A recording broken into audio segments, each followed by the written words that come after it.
BNP কিন্তু এই সংস্কারের কথা, অর্থাৎ রাষ্ট্রের বিভিন্ন প্রয়োজনে পুনর্গঠনে সংস্কার, ক্ষেত্র বিশেষে সংস্কার প্রয়োজন, এই কথাটি কিন্তু বিএনপি বলেছিল প্রায় 2 বছর আগে। আপনারা সকলেই কম বেশি ওয়াকিফল আছেন। যখন আমরা জানতাম স্বৈরাচার বিদায় হবে, হয়তো এক্সাক্ট টাইমটা আমাদের পরিষ্কার ছিল না, কিন্তু আমরা জানতাম স্বৈরাচার বিদায় হবে, বিশ্বাস আমাদের ছিল।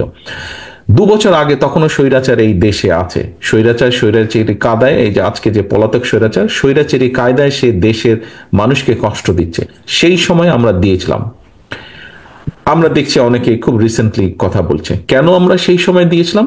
কারণ বিএনপি সবসময় দেশ এবং দেশের মানুষকে নিয়ে চিন্তা করে বলেই কিন্তু 2 বছর আগে, যখন অনেকেই বিশ্বাস করতে চাইতো না যে স্বৈরাচার বিদায় হবে, আমরা সেই সময় এটা দিয়েছি। পরবর্তীতে তখন আমরা প্রথমে দিয়েছিলাম 27 দফা, পরবর্তীতে এটা 31 দফা হয়েছে। কারণ আমাদের সাথে যে সকল দল, গণতান্ত্রিক দল স্বৈরাচার আন্দোলনে ভূমিকা পালন করেছেন, তাদেরও কিছু মতামত ছিল, সেই মতামতগুলোকে আমরা এটার মধ্যে ইনক্লুড করেছি পরবর্তীতে, এবং পরবর্তীতে সেটি 31 দফা হয়েছে। এখন প্রিয় সহকর্মীবৃন্দ, আজকে 650 মানুষ আপনারা এখানে সকাল থেকে বিকেল পর্যন্ত আপনারা এখানে আলোচনা করলেন, জানলেন, শুনলেন, বুঝলেন, সাথে নিয়ে যাচ্ছেন, আপনারা যা অর্জন করেছেন জেনে গেলেন। কিন্তু এটি তো শুধু এই ঘরে রাখার বিষয় নয়, বা ঘরে রাখলে তো চলবে না। আপনারা এখানে আজকে যারা উপস্থিত হয়েছেন, আপনারা কিন্তু প্রত্যেকেই বিএনপির প্রতিনিধি হিসেবে উপস্থিত হয়েছেন। আপনি সেটা ইউনিয়ন পর্যায়ে থেকে আসেন, জেলা, থানা, যে পর্যায়ে থেকে আপনি আসেন না কেন, আপনি বিএনপির একজন অ্যাম্বাসাডার হিসেবে এখানে উপস্থিত হয়েছেন। অর্থাৎ আপনি যখন ফিরে যাবেন, মানুষ কিন্তু আপনাকে চিনবে বিএনপির নেতা হিসেবে। এবং খুব স্বাভাবিকভাবে আপনার আশেপাশে পরিবারের অনেক সদস্য বা আপনার এলাকার মানুষ কিন্তু জানে আজকে আপনি এরকম একটা অনুষ্ঠানে এসেছেন। আপনি যাওয়ার পরে যারা আপনাকে আজকে পাবে, অথবা যারা আপনাকে সাথে আগামীকাল পরশু দেখাবে, আপনাকে কিন্তু জিজ্ঞেস করবে যে ভাই 10 তারিখে যে আপনারা অনুষ্ঠানে গেলেন, কি হলো, আপনারা একটু কি জানলেন, কি বুঝলেন, আপনাকে কিন্তু জিজ্ঞেস করবে আশেপাশের মানুষ আপনাকে। এখন সহকর্মী, আপনাদের দায়িত্ব হচ্ছে, যে কথাটি বলছিলাম, দয়া করে এটি আবদ্ধ রাখবেন না এই ঘরে। আজকে যে আপনারা জেনে গেলেন, আপনাদেরকে নিয়ে আমাদের এখানে বসার উদ্দেশ্য বা লক্ষ্যই হচ্ছে, আমরা কেন্দ্র থেকে আপনাদেরকে জানিয়েছি, এখন আপনাদেরকে এটা নিয়ে যেতে হবে পরবর্তী লেভেলে, এবং এইভাবে পরবর্তী লেভেলকে নিয়ে যেতে হবে তার পরবর্তী লেভেলে। কিন্তু এটিকে দেখভাল করতে হবে আপনাকে নজর রাখতে হবে, যাতে প্রান্তিক মানুষ, আজকে এখানে আমরা শ্রমিকদের নিয়ে কথা বলেছি, বিভিন্ন শ্রেণী পেশার শ্রমিকদেরকে নিয়ে কথা বলেছি, আমরা শিক্ষকদের নিয়ে কথা বলেছি, আমরা ছাত্রদের নিয়ে কথা বলেছি, আমরা মহিলাদেরকে নিয়ে কথা বলেছি, আমরা ডাক্তারদেরকে নিয়ে কথা বলেছি, এখান থেকে লয়াররা তাদের মতামত দিয়েছেন। অর্থাৎ সমাজের প্রায় সকল শ্রেণী পেশার মানুষের বিষয়ে আমরা আলোচনা করেছি আজকের এই সারাদিনের আলোচনায়। আপনাদেরকে এই মানুষগুলোর কাছে যেতে হবে, এই মানুষগুলোর কাছে পৌঁছে দিতে হবে যে এই হলো আমাদের 31 দফা, তার মধ্যে এই আছে। 31 দফার এরকম ছোট বই একটি আপনাদের প্রত্যেকেই দেওয়া হয়েছে।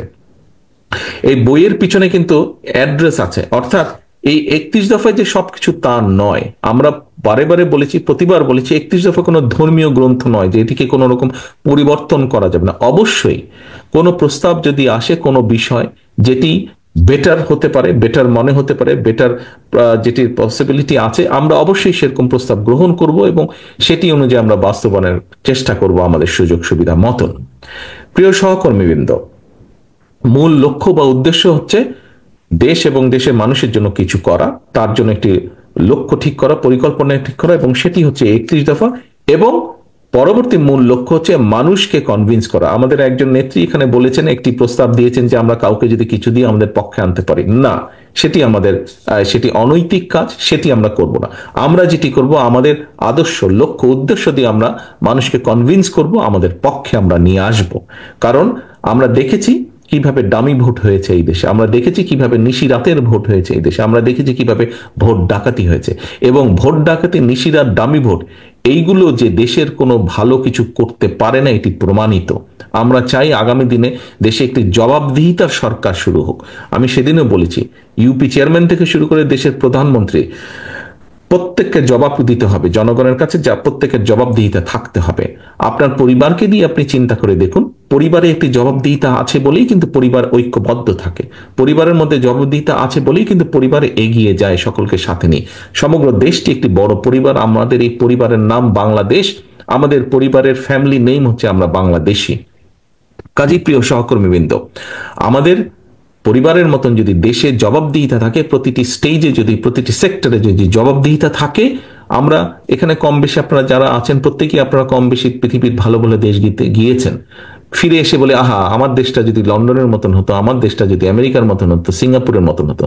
সহকর্মীবৃন্দ, সেই দেশের প্রত্যেকটি যারা রাষ্ট্রের দায়িত্বে সরকারের দায়িত্বে থাকে সেইগুলো প্রতিষ্ঠানের প্রত্যেকটি ব্যক্তির জবাবদিহিতা থাকে জনগণের কাছে, এবং সেই জন্যই কিন্তু সেই দেশগুলোতে ভালো কিছু হয় যার ফল দেশ এবং দেশের মানুষ ভোগ করে।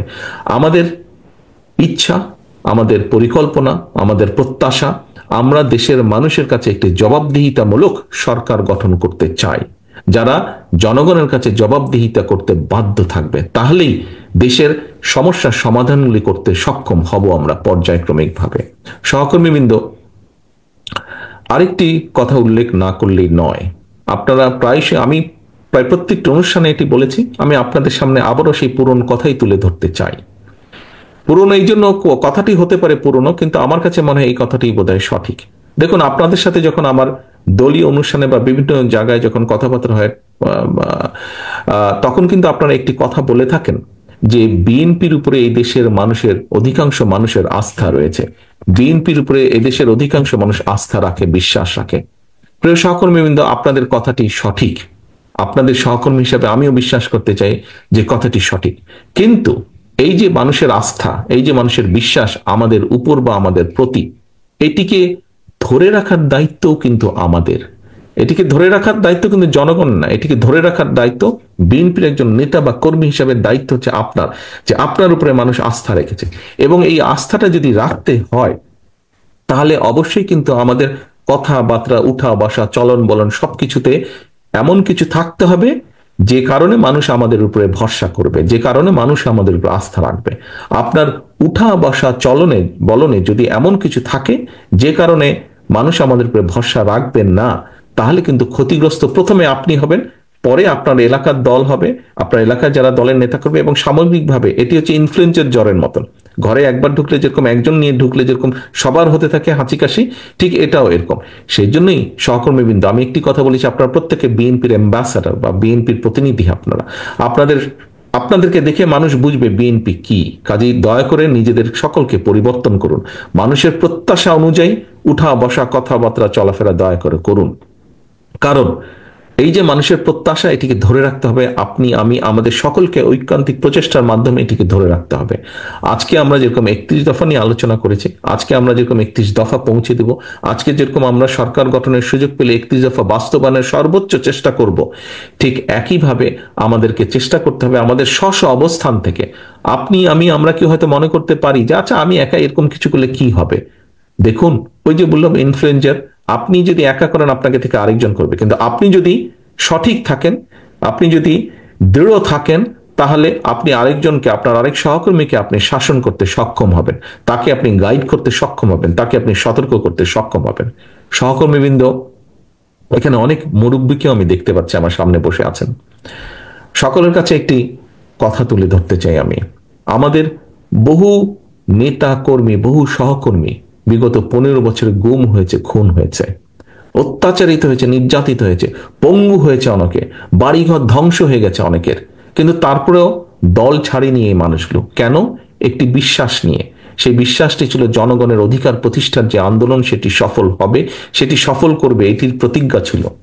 প্রিয় সহকর্মীবৃন্দ, এখানে আপনারা অনেকেই আছেন। আমি সংক্ষেপে আমার কথাটি তুলে ধরতে চাই, হয়তো প্রত্যেকেরটা আমার জানা নেই, বাট আমারটা কম বেশি আপনারা জানেন।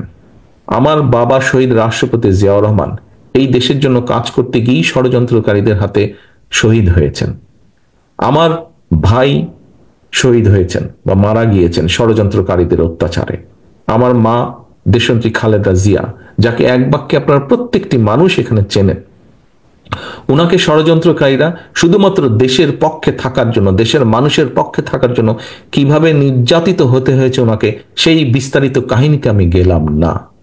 কাজেই সহকর্মীবৃন্দ, বাংলাদেশের বহু পরিবার, বিএনপির বহু পরিবারের কাহিনী কিন্তু এই রকম।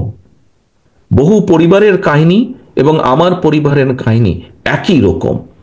বহু নেতাকর্মী আছেন যার বাবা মারা গিয়েছে, মা মারা গিয়েছে, এই যে অনেকেই হাত তুলছেন, বাবা মারা গিয়েছে, মা মারা গিয়েছে, স্বজন মারা গিয়েছে, হাত করা অবস্থায় তাকে জানাজায় যেতে হয়েছে, অথবা জানাজাও পাননি। বহু মানুষ আছেন, বহু মানুষ আছেন, এই যে অনেকেই হাত তুলছেন। সহকর্মীবৃন্দ, আজকে বিভাগীয় পর্যায়ে আমাদের শেষ কর্মসূচি, আমরা এরপরে জেলা পর্যায়ে শুরু করব। আমি শুধু আজকে কুমিল্লা বিভাগের নেতাকর্মীদের উদ্দেশ্যে কথাটি বলছি না, আমি সমগ্র বাংলাদেশে ছড়িয়ে ছিটিয়ে থাকা আমার লক্ষ কোটি নেতাকর্মীর উদ্দেশ্যে কথাটি বলতে চাই। যেহেতু আপনারা বলছেন দেশের মানুষ বিএনপির উপর আস্থা রাখে, আসুন, বহু সময় নষ্ট হয়েছে, স্বৈরাচার অনেক কিছু ধ্বংস করে দিয়ে গেছে, এই দেশটাকে তারা ধ্বংস করে দিয়ে গেছে, এই দেশের মানুষের ভবিষ্যৎ তারা ধ্বংস করে দিতে চেয়েছিল। এখনো সম্ভাবনা আছে এবং সেই সম্ভাবনাকে যদি বাস্তবায়ন করতে হয়, মানুষ বিএনপির দিকে তাকিয়ে আছে। বিএনপি হিসাবে আসুন আমরা মানুষের সেই প্রত্যাশা পূরণের জন্য আমাদের সর্বোচ্চ দিয়ে আমরা চেষ্টা করি।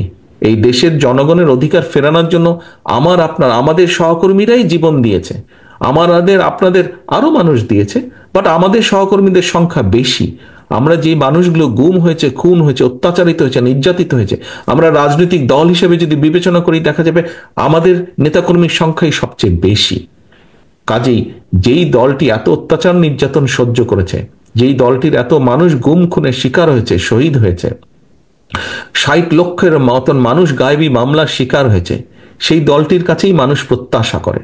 সেই দলটিরও উচিত সেই প্রত্যাশা পূরণের জন্য নিজেদেরকে প্রস্তুত করা। শুধু নিজের কথা ভাবলে হবে না, আসুন আমরা দেশ এবং মানুষের কথা ভাবি। আসুন জীবনে বেঁচে থাকার জন্য যতটুকু আপনার প্রয়োজন আমরা ততটুকু করি, বাকি সময়টুকু আসুন আমরা মানুষ এবং দেশের জন্য ব্যয় করি। তাহলে আপনি মানুষের মধ্যে চিরস্মরণীয় হয়ে থাকবেন।